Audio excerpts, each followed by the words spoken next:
I'll try to get to as many questions as I can. I'll try to do it on a 360-degree circle here so I don't leave people out. Let me start right there. And I think we have a microphone because it'll be hard otherwise to hear. Good afternoon. Hello? Hi. Great, thank you.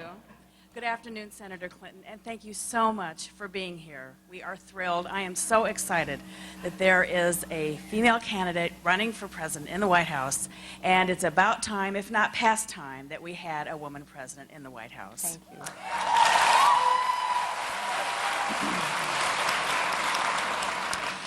The 43 people, though, that have had your job before you, your future job, have all been men. And my question is, how is your campaign prepared to tackle that issue? Thank you. Well, it is a fact that our political system has been dominated until recently by men and by white men. But over the time of the last 50 years, look at what's happened.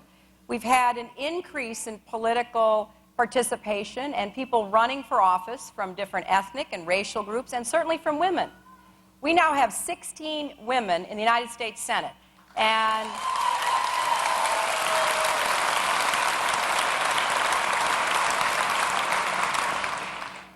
we work together, we support each other. We don't always agree because we come from different places in the country. We have different political points of view. But those 16 of us that are there today are as many as have ever served previously because there have only been 32.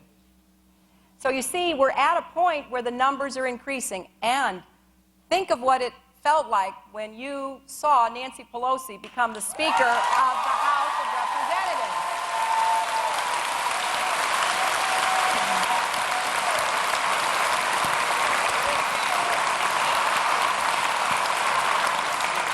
Now, I don't think I'm the only woman here who feels that sometimes you have to work even harder, right?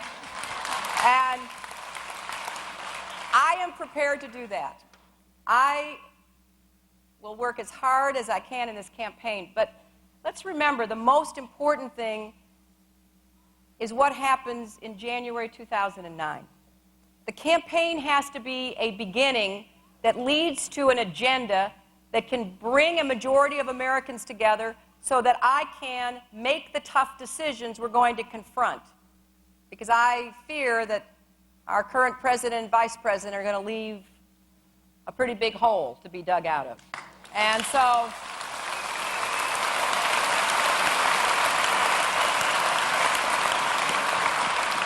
I expect there'll probably be more stories about my clothes and hair than some of the people running against me, and I just have accepted that. And, you know, there may be, you know, some other kind of funny stories about differences between us or, you know, a little bit of the double standard, but I just reject that. You know, I think we've got to move beyond that. I am going to be asking people to vote for me based on my entire life and experience. The fact that I'm a woman, the fact that I'm a mom is part of who I am. But I'm going to ask people to vote for the person they believe will be the best president for the United States of America.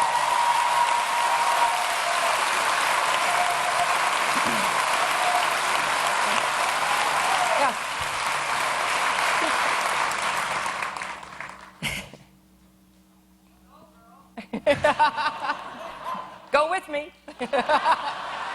Hi, I'm Alan Koslow, and I'm a local physician and also the state president of the American Diabetes Association here. And diabetes and obesity is the fastest growing cost increase in our healthcare costs. There's two questions I have, both related to this. What are you going to do about getting universal health insurance? And secondly, what are you going to do about the crisis in obesity and diabetes in the United States? Doctor, those are great questions. Thank you.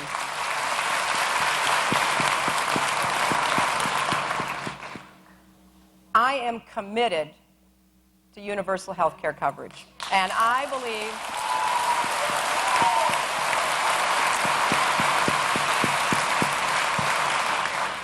that we finally are creating a consensus in our country for that goal.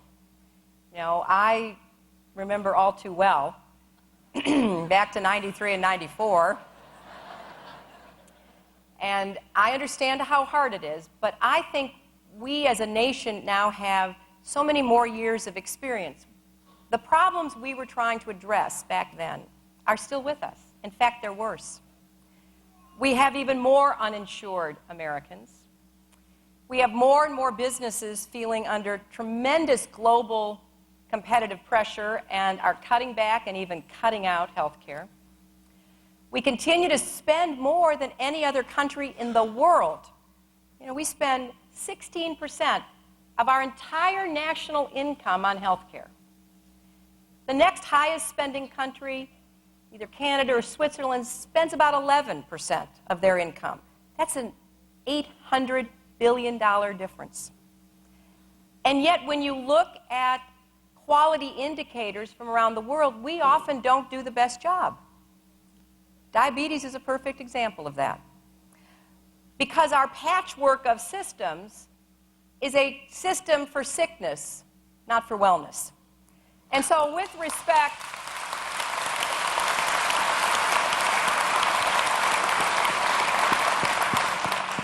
to diabetes, which is a very fast-growing cost in our healthcare system, last time I looked, I think 20% of our Medicaid costs, every dollar spent on Medicaid, 20% is related to diabetes. Think about that. And what the doctor is attempting to cope with is the fact that an insurance company is unlikely to pay for the preventive maintenance care of someone with diabetes. It's hard to get an insurance company to pay for that visit to the podiatrist or to the nutritionist, but they will pay if you have to have your foot amputated. I mean, the incentives in our system are upside down and backwards. So part of what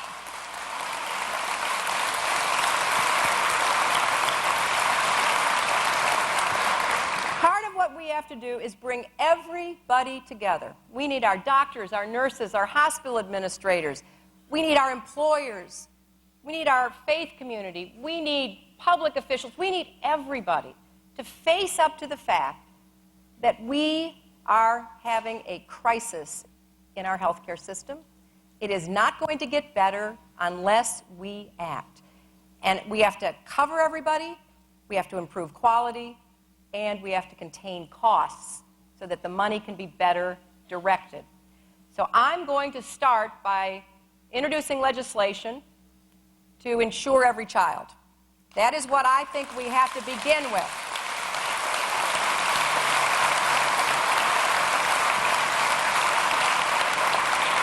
When I was in the White House, I worked to help craft the Children's Health Insurance Program, and it has worked extremely well, but now the administration has begun to cut it back, and children are losing coverage, and we have chronically ill children who are really, facing some tough decisions that are terrible choices for them and their caregivers. So I think if we can start with this Congress and this president to insure children, that would be a good beginning. Then I want to build on that, and I want to, as part of our conversation across Iowa, talk to you about ideas I have and hear from you. Because there are several ideas that I think would work, and I've been very pleased to see states moving in that direction. And to have bipartisan support for reforms, which we really need. So I'm going to come forward with some ideas, but I want to hear from you. But I want to point out someone who is very precious to me and who really embodies this debate for me. Back in 1994, I was at an event talking about health care, and especially talking about the terrible expenses and consequences families with seriously ill children face. I've done a lot of work in children's hospitals. I've been on the board of a children's hospital. I gave all the money I made from It Takes a Village to children's hospitals and children's charities. And so for me, this is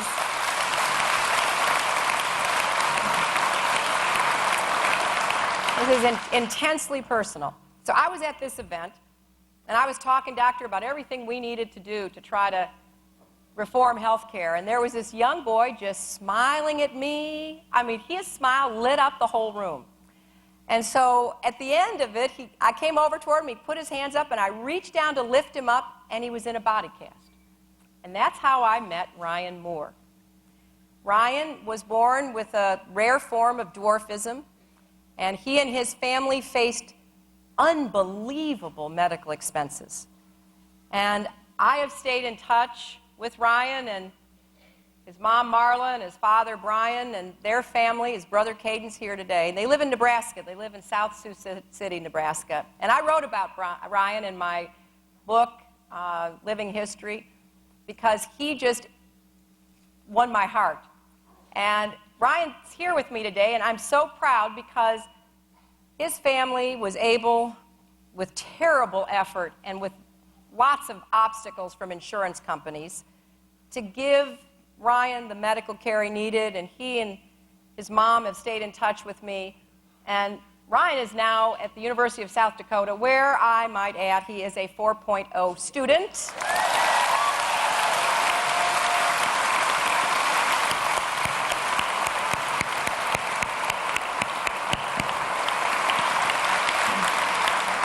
So for me, this is not about abstractions. This is not about some debate that takes place somewhere else.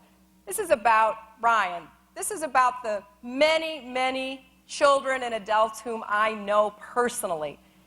My office in the Senate, we handle so many cases because somebody has a sick child or a sick relative, and the insurance company won't pay for the treatment that they need. There was a man who called my office a few years ago, and he was from up in the North Country, and I'm going to talk to you all about New York sometime, too, because guess what? There are farms in New York, and small towns, and villages, and so I got a call from this gentleman up in what we call the North Country, and he told me about his son who was in desperate need of a certain operation. The insurance company said no. So we went to bat for him, and we got him the permission to have the operation. But you know, as happy as I was to be able to take care of him, I thought, what a sad commentary that you have to go to a senator of the United States to get the treatment that you need for your child. We're going to change that. We're going to have universal health care. We're going to deal with obesity and with diabetes. How about that here?